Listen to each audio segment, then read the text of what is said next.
ನಮಸ್ಕಾರ, ವನಶ್ರೀ ಚಾನಲ್ಗೆ ಸ್ವಾಗತ. ವಿಡಿಯೋ ತಂದಾಯಿತು. ಬನ್ನಿ ಇವತ್ತು ಅಗ್ನಿಸಾಕ್ಷಿ ಸೀರಿಯಲ್ಲು ಹೇಗೆ ಮೂವ್ ಆಗುತ್ತೆ, ಏನು ಸ್ಟೋರಿ ಇದೆ ನೋಡೋಣ. ಅದಕ್ಕೆ ಮುಂಚೆ ನನ್ನ ವಿಡಿಯೋಕ್ಕೆ ಸಬ್ಸ್ಕ್ರೈಬ್ ಮಾಡ್ಕೊಳ್ಳಿ, ಹಾಗೆ ಒಂದು ಲೈಕ್ ಕೊಡಿ. ರಾಜು ಫೋನ್ ಮಾಡಿದ್ರೂ ಸಾಕ್ಷಿಗೆ ಕಾರೇ ಹೋಗಿರಲ್ಲ. ಹಾಗಾಗಿ ಅಗ್ನಿನೇ ಸಾಕ್ಷಿನ ಅಲ್ಲಿ ಕರ್ಕೊಂಡು ಬರ್ತಾನೆ, ಸ್ವಲ್ಪ ಸುತ್ತಿ ಕರ್ಕೊಂಡು ಬರ್ತಾನೆ. ಇಲ್ಲಿ ಯು ವಿ ಅಂತ ಹೇಳಿಕೊಂಡು ಕಾರು ಅದಿತಿ ಮನೆಗೆ ಹೋಗಿರುತ್ತೆ. ಅದಿತಿನ ಕರ್ಕೊಂಡು ಅಲ್ಲಿಗೆ ಡ್ರೈವರು ಅವನೇನು ಪ್ರೋಗ್ರಾಮ್ ಫಿಕ್ಸ್ ಮಾಡಿರ್ತಾನೋ ಅಲ್ಲಿಗೆ ಕರ್ಕೊಂಡು ಬರ್ತಾಯಿದ್ದಾನೆ. ಕರ್ಕೊಂಡು ಬಂದುಬಿಡ್ತಾನೆ ಬಾಗ್ಲತ್ರ. ಆವಾಗ ನೋಡಿ ಅದಿತಿಗೆ ಆಶ್ಚರ್ಯ ಆಗುತ್ತೆ, ಇಷ್ಟೊಂದು ಗ್ರ್ಯಾಂಡ್ ಓಪನಿಂಗ್ ಏನಕ್ಕೆ ಮಾಡಿದ್ದಾನೆ ಅಂತ ಹೇಳ್ಬಿಟ್ಟು. ಸಾಕ್ಷಿ ಕಾರಲ್ಲಿ ಕೂತಾಗ ಕೇಳ್ತಾಳೆ, ಎಲ್ಲಿ ಕರ್ಕೊಂಡು ಹೋಗ್ತಿದ್ದೀರಿ ಅಗ್ನಿ ಸರ್, ಯಾಕಿಲ್ಲೇ ಸುತ್ತಿಸ್ತಾ ಇದ್ದೀರಲ್ಲ ಅಂಥೇಳಿ. ಆ ಕಡೆ ಟ್ರಾಫಿಕ್ಕು ಅಂತಾನೆ. ನಾನೇನು ನೋಡಲಿಲ್ಲಪ್ಪ ಟ್ರಾಫಿಕ್ಕು ಅಂತಾಳೆ. ಸರಿ ಬಿಡಿ ಅಂತೇಳಿ ಅಂತೂ ಇಂತೂ ಆ ಅಡ್ರೆಸ್ಸಿಗೆ ಕರ್ಕೊಬಂದು ಸುಮಾರು ಲೇಟಾಗಿ ಬಿಡ್ತಾನೆ. ಡಿನ್ನರ್ ಪಾರ್ಟಿ ಅಂತ ಹೇಳಿರ್ತಾಳಲ್ಲ, ಅದಕ್ಕೋಸ್ಕರ ಲೇಟಾಗಿ ಬಿಡ್ತಾನೆ. ಆಮೇಲೆ ಇವಳು ಅದಿತಿ ಬರ್ತಾಳೆ. ಬಂದಾಗ ಶಾಕ್ ಆಗುತ್ತೆ, ಇವಳು ಯಾಕಪ್ಪ ಬಂದ್ಲು ಅಂತ ಇವನು ತಲೆ ಕೆಚ್ಕೋತಾನೆ. ಯಾರು ಈ ಯು ವಿ ಅಂದ್ಕೊಂಡಿರುವಂಥ ಮನುಷ್ಯ ತಲೆ ಕೆಚ್ಕೋತಾನೆ. ಆಮೇಲೆ ನೋಡಿದ್ರೂ ವೆಲ್ಕಮ್ ಮಾಡಲ್ಲ. ಅವಳೇ ಒಳಗೆ ಬರ್ತಾಳೆ. ಒಳಗೆ ಬಂದು ಏನು ಇವಿ ಡಿಫ್ರೆಂಟ್ ಸ್ಟೈಲು ಅಂತ ಕೇಳ್ತಾಳೆ. ಆವಾಗ ಡಿಫ್ರೆಂಟಾ ಸ್ಟೈಲಾ ಇಲ್ವಲ್ಲ ಅಂತಾನೆ. ಇಲ್ಲ ಡಿಫ್ರೆಂಟಾಗೇ ಇದ್ದೀರಾ ಇವತ್ತು, ಡಿಫ್ರೆಂಟಾಗೇ ಇದೆಯಾ ಅಂತ ಕೇಳ್ತಾಳೆ. ಇಲ್ಲ ಹಂಗೇನಿಲ್ಲ ಅನಿಸುತ್ತೆ ಅಂತ. ಆಮೇಲೆ ಅಲ್ಲಿ ಕಾರ್ ಕಳಿಸಿರ್ತಾನಲ್ಲ ಅವನಿಗೆ ಫೋನ್ ಮಾಡ್ತಾನೆ. ಅವನು ಅದೇ ಅಡ್ರೆಸ್ಸು ನೋಡು ಬೇಕಾದ್ರೆ ನಿನ್ನ ಮೊಬೈಲಲ್ಲಿದೆ ಅಂತಾನೆ. ಆಮೇಲೆ ಇಡೋ ಬಾಯಿ ಮುಚ್ಚೋ ಬಾಯಿ ಅಂತ ಅದಿತಿನ ಕರೆಯೋಕ್ಕೆ ಹೇಳಿದ್ನ ನಾನು, ಸಾಕ್ಷಿ ಬರಲಿ ಅಂತ. ನಾನಂದರೆ ಅದಿತಿ ಬಂದಿದ್ದಾಳೆ ಅಂತ. ಅಯ್ಯೋ ನೀನು ಕಳಿಸಿರೋ ಅಡ್ರೆಸ್ ಯಾವುದು ಕಣೋ ಅಂತೇಳಿ. ಆಗ ಸರಿ ಅಂತೇಳ್ಬಿಟ್ಟು ಇದಿಲ್ಲ, ಏನು ಮಾಡೋಕ್ಕಾಗಲ್ಲ, ಒಪ್ಕೊಳ್ಳೇಬೇಕಾಗುತ್ತೆ ರಾಜ. ಯು ವಿ ಅಂದ್ಕೊಂಡು ಆಮೇಲೆ ಅಲ್ಲಿ ಬೋರ್ಡೆಲ್ಲ ಬರ್ಸಿರ್ತಾನೆ, ಸಾಕ್ಷಿ ರಾಜು ಅಂತೇಳಿ. ಆ ಬೋರ್ಡೆಲ್ಲ ನೋಡ್ತಾಳೆ. ಇನ್ನು ಇವತ್ತು ನೋಡ್ತಾಳೆ, ನೆನ್ನೆ ನೋಡಿಲ್ಲ. ನೆನ್ನೆ ಸುತ್ತೆಲ್ಲ ನೋಡ್ಕೊಬರ್ತಾ ಇದ್ದಾಳೆ.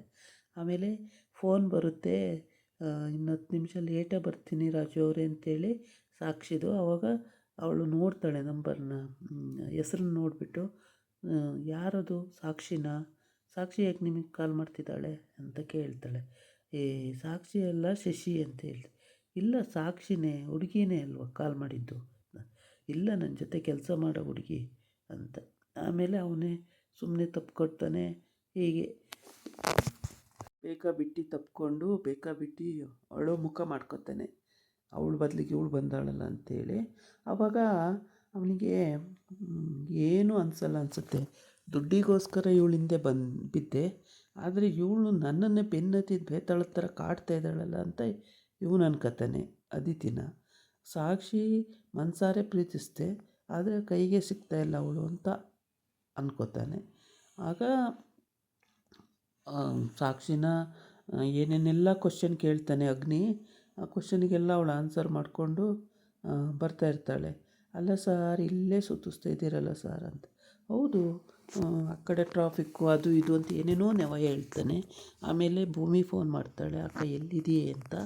ಅಯ್ಯೋ ಅಗ್ನಿ ಅಲ್ಲ ಸಾಕ್ಷಿ, ಇನ್ನೂ ಹೋಗ್ತಾ ಇದ್ದೀನಿ ಡಿನ್ನರಿಗೆ, ಲೇಟ್ ಆಗುತ್ತೆ, ನೀನು ಊಟ ಮಾಡಿ ಓದ್ಕೋ, ನಾಳೆ ಎಕ್ಸಾಮ್ ಇದೆ, ಓದ್ದಲೇ ಕೂತಿರಬೇಡ, ಓದ್ಕೋ ಅಂತ ಹೇಳ್ತಾಳೆ. ಸರಿ ಅಕ್ಕ ಅಂತ ಹೇಳ್ತಾಳೆ.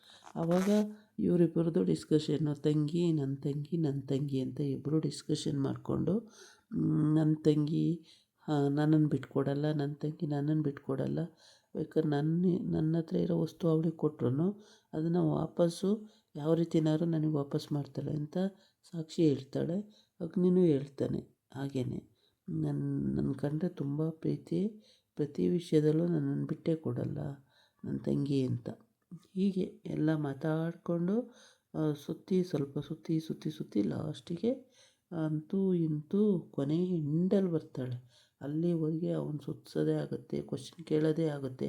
ಕಾರೊಳಗೆ ಕೂತ್ಕೊಂಡು, ಏನು ಸರ್ ಈ ಕಡೆ ಹೋಗೋದಿತ್ತಲ್ವ ಈ ಕಡೆ ಹೋಗ್ತಿದ್ದೀರಲ್ಲ ಅಂದರೆ ಆ ಕಡೆ ಟ್ರಾಫಿಕ್ ಇದೆ, ಆ ಕಡೆ ಅದಿದೆ ಇದಿದೆ ಅಂತ ಏನೇನೋ ಹೇಳ್ತಾನೆ. ಆಮೇಲೆ ರೋಡ್ ಕೆಲಸ ನಡೀತಾ ಇದೆ, ಹಂಗಿದೆ ಹಿಂಗಿದೆ ಅಂತ ಎಲ್ಲ ಹೇಳ್ತಲೇ ಇರ್ತಾನೆ. ಅದಕ್ಕೆ ಇವಳು ಏನೋ ಸಮಥಿಂಗ್ ರಾಂಗ್ ಅಂದ್ಕೊಂಡು ಸುಮ್ಮನೆ ಇರ್ತಾಳೆ. ಆಮೇಲೆ ಒಂದೊಂದಾಗಿ ಎಲ್ಲ ನೋಡ್ಕೊಂಡು ಬರೋಣ ಅಂತೇಳಿ ಬರ್ತಾ ಇರ್ತಾಳೆ. ಆಗ ಸರಿ ಇನ್ನೇನೇನಿದೆ ಎಲ್ಲ ತೋರಿಸು ಅಂತ ಹೇಳ್ತಾಳೆ. ಅವಾಗ ಅವನು ಇದಿಲ್ಲ ಕರ್ಕೊಂಡು ಹೋಗಲೇಬೇಕಾಗುತ್ತೆ ಎಲ್ಲ ತೋರಿಸ್ಕೊಂಡು. ಆಮೇಲೆ ಡುಯೆಟ್ ಆಡೋಣ ಅಂತೇಳಿ ಡುಯೆಟ್ ಆಡೋಕ್ಕೆ ಶುರು ಮಾಡ್ಕೊಳ್ತಾರೆ. ಡುಯೆಟ್ ಆಡ್ತಾ ಇರ್ತಾಳೆ. ಈ ಕಡೆ ಸಾಕ್ಷಿ ಮನೆಯಲ್ಲಿ ಇಬ್ಬರು ಹುಡುಗಿ ಸಿಂಧು ಬಿಂದು ಇಬ್ಬರು ಹುಡುಗಿರು ಅವ್ರ ಅಮ್ಮನ ಹತ್ರ ಬಂದ್ಬಿಟ್ಟು, ಅಲ್ಲ ಕಣಮ್ಮ, ಸಾಕ್ಷಿಗೊಂದು ನ್ಯಾಯ ನಮಗೊಂದು ನ್ಯಾಯನ, ಅಪ್ಪನೂ ಅಲ್ಲೇ ಕೂತಿರ್ತಾನೆ, ಸಾಕು ನಾವೇನಾದರೂ ಇಷ್ಟು ಲೇಟಾಗಿ ಬಂದುಬಿಟ್ಟಿದ್ರೆ ಡಿನ್ನರು ಹುಡುಗನ ಜೊತೆ ಅಲ್ಲಿ ಇಲ್ಲಿ ಅಂತ ಹೋಗಿ ಅಪ್ಪ ಸುಮ್ಮನಿರೋರ, ಸಾಕ್ಷಿಗಾದರೆ ಏನೂ ಮಾತಾಡಲ್ಲ ಅಂತ. ಅದಕ್ಕೆ ಹೋಗಲಿ ಬಿಡ್ರೆ ನೋಡೋಣಂತೆ ನಾನಿದ್ದೀನಲ್ಲ ಅಂತ. ಅಲ್ಲ ಕಣ್ರಮ್ಮ, ನೀವಿದ್ದೀರ ಕರೆಕ್ಟು, ಅಥವಾ ಸಾಕ್ಷಿ ಥರ ನಾವು ಮಾಡಿದರೆ ನಮ್ಮನ್ನು ಮನೆಗೆ ಸೇರಿಸ್ತಿದ್ರ ನೀವು ಅಂತ. ಆಮೇಲೆ ಸರಿ ಬಿಡಿ ನಾನಿದ್ದೀನಲ್ಲ, ನೀವು ಯಾಕೆ ಹೆದರ್ತೀರಾ, ನಾನಿರೋವರೆಗೂ ಹೆದರಬೇಡಿ ಅಂತ ಹೇಳ್ತಾಳೆ. ಹಾಗೆ ಆಮೇಲೆ ಭೂಮಿಗೆ ಇವರೆಲ್ಲ ಡಿಸ್ಕಸ್ ಮಾಡ್ತಿರ್ತಾರೆ, ಅದು ಕೋಪ ತರಿಸುತ್ತೆ. ಭೂಮಿ ಬಂದ್ಬಿಟ್ಟು, ಅತ್ತೆ ಏನತ್ತೆ ಏನೇನೆಲ್ಲ ಮಾತಾಡ್ತಿರಲ್ಲ, ಇವ್ರು ಯಾಕತ್ತೆ ಹಿಂಗೆಲ್ಲ ಮಾತಾಡ್ತೀರಿ ಅಂತ ಬೈತಾಳೆ. ಆವಾಗ ಹೋಗಿ ಸುಮ್ಮನೆ ನಿನ್ನ ಅಕ್ಕನ ಜೊತೆ ನೀನು ಕಾರ್ಯ ಮಾಡ್ಕೊಂಡು ಹೋಗ್ತಾಯಿರು, ಇಲ್ಲೇನು ನಿಮ್ಮ ಅಪ್ಪ ಕಟ್ಟಿದ್ದಿಲ್ಲ ಆದಾಯ ಇಲ್ಲ ಅಂತ ಬೈತಾಳೆ. ಆವಾಗ ಬೇಜಾರಾಗುತ್ತೆ, ಅವಳು ಹತ್ಕೊಂಡು ಹೋಗ್ತಾಳೆ ರೂಮಿಗೆ. ಈ ಕಡೆ ಅಪ್ಪನಿಗೆ ಬೇರೆ ಇವರು ಆವಾಜ್ ಹಾಕಿ, ಅವಳು ಸ್ಟ್ರಾಂಗು, ಯಾರ ಬಲೆಗೂ ಬೀಳಲ್ಲ, ನೀವುಗಳು ಹಂಗಲ್ಲ, ಅದಕ್ಕೆ ನಿಮ್ಮನ್ನು ಕಾಯೋದು, ಅವಳನ್ನು ಕಾಯ್ದೆ ಇರೋದು ಅಂತೇಳಿ ಜೋರಾಗಿ ಮಾತಾಡ್ಬಿಟ್ಟು ಎದ್ದು ಹೋಗ್ತಾನೆ ಒಳಗಡೆ. ಮಂಜುರಿ ಅವಳದೇ ಗೇಮ್ ಪ್ಲ್ಯಾನ್ ಬೇರೆ ಇರುತ್ತೆ. ಅವಳು ಏನೇನೋ ಗೆಸ್ಸಿಂಗ್ ಮಾಡ್ತಿರ್ತಾಳೆ. ರಾಜನ ಹತ್ರ ಹಂಗೆ ದುಡ್ಡು ಕಿತ್ಕೋಬೋದು, ಹಿಂಗೆ ದುಡ್ಡು ಕಿತ್ಕೋಬೋದು, ಶ್ರೀಮಂತೆ ಆಗ್ಬೋದು ಅಂತ ಏನೇನೆಲ್ಲ ಕನಸು ಕಾಣ್ತಾ ಇರ್ತಾಳೆ. ಆದರೆ ಅದೆಲ್ಲ ಟುಷ್ಪಟಾಕಿ ಆದಾಗ ಅವಳಿಗೂ ಪ್ರಾಬ್ಲಮ್ಮು ಇರುತ್ತೆ. ಅಕ್ಕ ಇನ್ನೆಷ್ಟೊತ್ತಿಗೆ ಬರ್ತೀಯ ಅಕ್ಕ ಅಂತ ಫೋನ್ ಮಾಡ್ತಾಳೆ ಭೂಮಿ. ಮತ್ತು ಅದಕ್ಕೆ ಬರ್ತೀನಿ, ಈಗ ತಾನೇ ರೀಚ್ ಆದೆ ಭೂಮಿ, ಬರ್ತೀನಿ ಅಂತ. ಸರಿ ಅಕ್ಕ ಅಂತ ಹೇಳ್ತಾಳೆ. ಹೀಗೆ ಎಲ್ಲ ಮಾತುಕತೆ ಕೊನೆಯ ಹಂತದಲ್ಲಿ ಹೋಗಿ ಅಂತೂ ಇಂತೂ ಅಗ್ನಿ ತಗೊಂಡೋಗಿ ಅಲ್ಲಿ ಬಿಡ್ತಾನೆ. ಆ ಭೂಮಿ ಮಾತ್ರ ಅವ್ರ ಅತ್ತೆಗೆ ಮತ್ತು ಸಿಂಧು ಬಿಂದುಗೆ ಆಗಾಗ ಟಾಂಗ್ ಕೊಡ್ತಲೇ ಇರ್ತಾಳೆ. ಏನಕ್ಕತ್ತೆ ಹಿಂಗೆಲ್ಲ ಮಾತಾಡ್ತೀರಾ ಹಂಗೆಲ್ಲ ಮಾತಾಡ್ತೀರಾ ಅಂತ ಹೇಳ್ತಲೇ ಇರ್ತಾಳೆ. ಅದೇನೇ ಹೇಳಿದ್ರು ಅವ್ರಿಗೆ ತಲೆಗೆ ಹೋಗೋಲ್ಲ. ಈಗ ತಲೆಗೆ ಹೋಗದಿದ್ದ ಕಾರಣಕ್ಕೆ ಭಾಳ ಬೇಜಾರಾಗುತ್ತೆ. ಕೆಲಸ ಕೂಡ ಅವಳು ಮಾಡ್ತಾನೆ ಇರ್ತಾಳೆ. ಇವಳಾದರೆ ಆರಾಮಾಗಿ ಇವಳ ಮಕ್ಕಳು ಕೂತಿರ್ತಾರೆ ಯಾವಾಗಲೂ ಮೊಬೈಲು ಗೇಮು ಅಂತ ನೋಡಿಕೊಂಡು. ಅವಳಂತೂ ಭೂಮಿ ಯಾವಾಗಲೂ ಕೆಲಸ ಮಾಡ್ತಾನೇ ಇರ್ತಾಳೆ ಪಾಪ. ಆದರೆ ಮಂಜುರಿ ಭೂಮಿಗೇನು ಹೆಚ್ಚಿಗೆ ಬೈಯಲ್ಲ, ಸುಮ್ಮನೆ ಇದ್ದಾಳೆ. ಒಟ್ಟಿಗೆ ರಾಜು ಹತ್ರ ದುಡ್ಡು ಕೇಳಬೇಕು ಅವಳು, ಅದು ಪ್ಲ್ಯಾನ್, ಅವಳದು ಗೇಮ್ ಪ್ಲ್ಯಾನ್ ಆಗಿದೆ.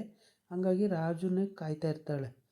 ಅವನು ಬಂದಿಲ್ಲ, ಅವನು ಅಲ್ಲಿ ಈವೆಂಟು ಮಾಡಿಕೊಂಡು ಅವ್ರ ಹತ್ರ ಎಲ್ಲ ಪ್ರೋಗ್ರಾಮ್ ಫಿಕ್ಸ್ ಮಾಡಿಕೊಂಡು ಅಲ್ಲಿದ್ದಾನೆ.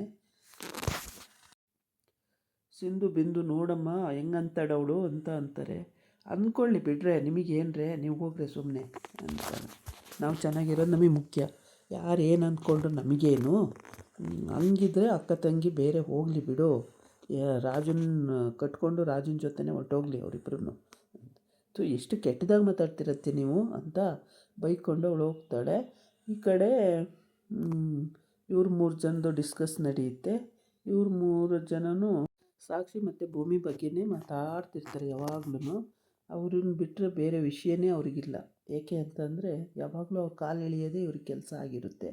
ಇನ್ನು ಈ ಸಿಂಧು ಬಿಂದು ಏನು ಕೆಲಸ ಮಾಡಲ್ಲ, ಸುಮ್ಮನೆ ತಿನ್ನೋದು, ಶೋ ಮಾಡ್ಕೊಂಡು ತಿರ್ಗೋದು, ಇಷ್ಟೇ ಇವ್ರ ಕೆಲಸ ಆಗಿರುತ್ತೆ. ಈ ಕಡೆ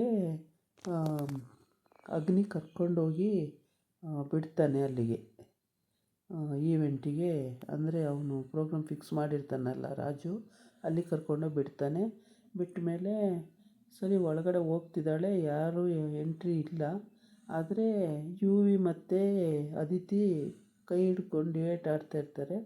ಅದನ್ನು ಕೂಡ ನೋಡ್ತಾಳೆ ಅಂತ ತೋರಿಸ್ದಂಗೆ ನೋಡ್ತಾಳೋ ಇಲ್ವೋ ಗೊತ್ತಿಲ್ಲ. ಒಟ್ಟಿಗೆ ಅಲ್ಲೂ ಮುಚ್ಚಿಡ್ತಾನೋ ಏನೋ, ಅವಳನ್ನೇ ಬೇರೆ ಕಡೆ ಇಟ್ಟು ಇವಳನ್ನೇ ಬೇರೆ ಕಡೆ ಇಟ್ಟು ಈ ಥರ ಮೇಂಟೈನ್ ಮಾಡ್ತಾನೋ ಏನೋ ಗೊತ್ತಿಲ್ಲ. ಒಟ್ಟಿಗೆ ಇವನು ಪ್ರಳಯಾಂತಕ. ಅವಳನ್ನು ಬರೋಕ್ಕೆ ಹೇಳಿದ್ದಾನೆ, ಇವಳನ್ನು ಬರೋಕ್ಕೆ ಹೇಳಿಲ್ಲ, ಆದರೂ ಬಂದಿದ್ದಾಳೆ ಅದಿತಿ.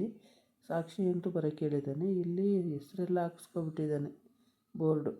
ತುಂಬ ಚೆನ್ನಾಗಿ ಬೋರ್ಡೆಲ್ಲ ಡೆಕೋರೇಟ್ ಮಾಡಿಸ್ಕೊಂಡು ಟು ಲವ್ ಅಂತ ಎಲ್ಲ ಹೇಳಿಕೊಂಡು ಎಲ್ಲ ಮಾಡ್ಕೊಂಡು ಕೂತಿದ್ದಾನೆ. ಆದರೆ ಸಾಕ್ಷಿಗೆ ಇದೆಲ್ಲ ಗೊತ್ತಿರಲ್ಲ ಹೇಳ್ಬೇಕಂದ್ರೆ. ಅವಳಾಯಿತು, ಅವಳು ಆಫೀಸ್ ಆಯಿತು ಅಂತ ಅವಳು ಇರ್ತಾಳೆ. ಇವನು ಮೈ ಮೇಲೆ ಬಿದ್ದು ಆ ಥರ ಎಲ್ಲ ಕಾಡಿ ಬೇಡಿ ಬರಬೇಕು ಡಿನ್ನರಿಗೆ ಹಾಗೆ ಹೀಗೆ ಅಂತೇಳಿ ತಂಗಿ ಅದಕ್ಕೆಲ್ಲ ಸಪೋರ್ಟ್ ಮಾಡಿ ಆದರೂ ಬಂದಿರ್ತಾಳೆ. ಅಲ್ಲಿಗೆ ಬಂದು ಅವನು ಕಾರ್ ನಿಲ್ಲಿಸ್ದಾಗಲೂ ಅಗ್ನಿಗೆ ಬೇಜಾರಾಗ್ತಿರುತ್ತೆ. ಇನ್ನೇನು ಹೇಳೋಕ್ಕಾಗಲ್ಲ, ಏಕೆಂದರೆ ಅವನಿನ್ನು ಅವಳು ಕಂಟ್ರೋಲಲ್ಲಿ ಸಿಕ್ಕಿಲ್ಲಲ್ಲ, ಏನೂ ಹೇಳೋಕ್ಕಾಗಲ್ಲ, ಸುಮ್ಮನಾಗ್ತಾನೆ. ಇಳಿದು ಬಿಟ್ಟು ಒಳಗಡೆ ಹೋಗಬೇಕು ಅವಳು. ಇದಾಗಿತ್ತು ಇವತ್ತಿನ ವೀಡಿಯೋ. ನಾಳೆ ಇನ್ನೊಂದು ವೀಡಿಯೋ ಜೊತೆ ಬರ್ತೀನಿ. ನಮಸ್ಕಾರ.